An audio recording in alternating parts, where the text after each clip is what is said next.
All right, time to welcome our market guest, Sachin Shah, fund manager at MK Investment Managers, now joins us. Sachin, hi, good morning. We really have to start with the pharma stocks because that's been the flavor of the market this month. What's your call on say, large cap names like Sun Pharma and Lupin, and say a mid cap company like Ipca, which is reacting negatively today? Sure. As you rightly pointed out earlier in the show, that clearly some of the selective pharma stocks have done much better than the overall pharma space also, which is obviously Lupin and Sun Pharma. I think the valuations are actually now quite expensive from here on. They are fairly rich valuations. These stocks will actually, the companies, even if they deliver about say 20-25% earnings growth for next 2 years, I think that's kind of factored in the current valuations. So I don't see a major upside from here on in some of the stocks. Yes, pharma as a sector is fairly event specific, and there could be a couple of large product approvals that these companies get, and then there could be some blockbusters. So that is very company specific or event specific. Barring those exceptions, largely I think I don't think there could be any major gains from here on. Okay, Sachin, hi, good morning. Since we are talking about the big gainers of the of the week and of the year, another stock that's outperformed this year is HCL Tech. It's up almost about 25 odd %.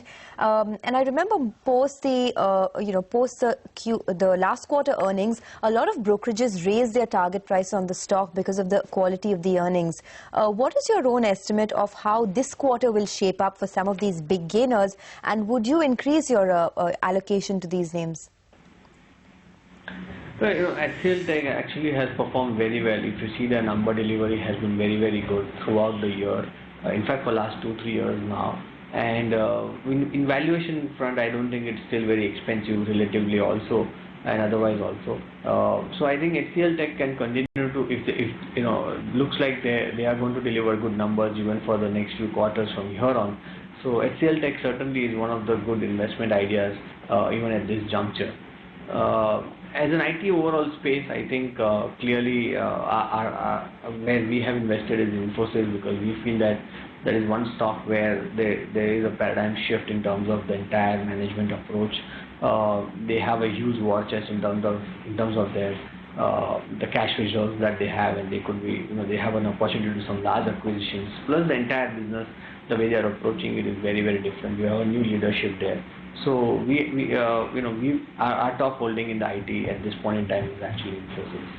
Okay, the other sector which is quite active is auto space, Sachin. What's your call on both Tata Motors and Mahindra & Mahindra? Again, Tata Motors is one of the I wouldn't say the cheapest, but it has one of the lowest P's in the entire the Nifty. If you see, I think it is one stock which is in the single digit P. The JLR continues to do reasonably well, and I think it's a very strong franchisee, barring 1 or 2 months for numbers. But overall, I think the JLR is doing quite well. Plus, we are going to see some CV cycle. We've already seen some early signs of CV cycle recovery in the domestic market. And if we believe that the economy is actually reviving in the next couple of years, clearly CV markets will do very well. The worst is behind us. So from that perspective, I think Tata Motors should do well.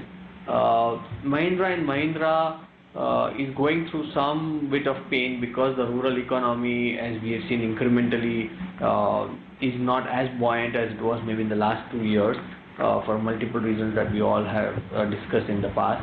But the important thing is that it is still a very strong franchisee. It has one of the highest market share in the rural tractor business or some of the rural pickup trucks and those kind of things. It is a very strong franchisee there. And at the same time, the valuations are extremely reasonable. Again, one of the stocks which is available at less than maybe 15-20 times March 15, March 16 kind of valuations. So I think both the stocks, if one is taking a 2 to 3 year perspective, I think both of them look very good. We've talked a lot about the large caps, but there's so much buying that we are seeing in the mid cap space as well, Sachin. And one of the stocks has been Suzlon. I mean, when we started the year, it was 15 rupees, and now it's almost 30 bucks. There is a lot of positive news flow there, whether it's the thrust on wind energy or influential names like Dilip Shangvi entering. What would your own call be on Suzlon now for a longer-term investor? Does it still make a good buy? Frankly, we do not yet have a understanding of the business very clearly. We are still in that process.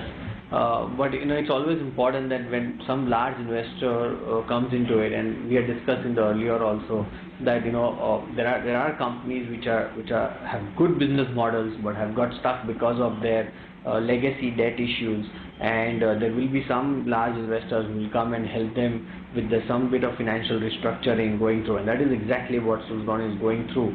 Now the key thing is that how will they actually execute their new order inflows, and the order book, how will they build that up? So that is some bit of understanding that we still are in the process of understanding the whole thing. Okay, Sachin, any disclosures? Yeah, we own Tata Motors, we own Mahindra and Mahindra, we own Infosys. These are the stocks that we discussed. Okay, we'll let you go on that note. You have a good day. Thank you for stopping by and talking about all those stocks with us.